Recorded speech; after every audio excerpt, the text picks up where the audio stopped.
Remember, there's a very, very long stagger. It's a brutal leg, and she's now starting to tie up as Das shows her class for India.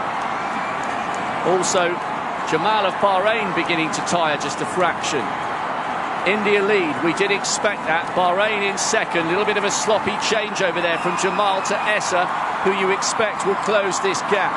That was truly dreadful, Rob. They almost passed the baton at a standstill. I'm sure that in the long term they won't have too much impact, but certainly they've lost 4 or 5 metres. That was a very, very poor exchange. Looking up at the big screen, this is Machetri of India. They've been bold, the Indians, by selecting Das on that lead leg. Essa now trying to close, but she's got some company. The other Nguyen has run really well for Vietnam. China trying to come back into the mix. But at the halfway stage, it will be India. Gutsy end to that leg by Japan, who are just ahead of Bahrain. And China still in the mix for a medal. But now we get to watch Odion storming around that first bend. Well, we know that Odion is the fastest woman on the continent. What we don't know, though, is having gone off as she has done. Look at her there, looking quite majestic in second spot. How is she once she's gone beyond 200 metres? She's certainly running within herself here, but she would look to kick once she hits that top bend, which she does now. This is going to be very informative, but at the moment, that's a big lead. That's 25 metres.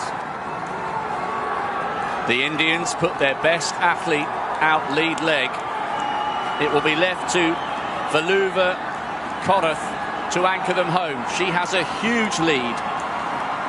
This is the size of the task facing Salwa Nasser.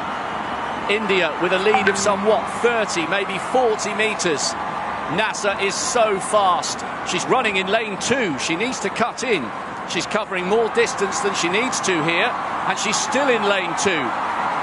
Surely she must realise you can break. Now she moves across. She is one of the fastest women in history over 400 metres, but this lead looks too big for even her to close down. India's bold strategy of putting Hima Das on lead leg has paid off brilliantly. They've won the last 4, and in some style they are going to make it 5 Asian Games title in a row in the women's 4x4. India take it. Nasser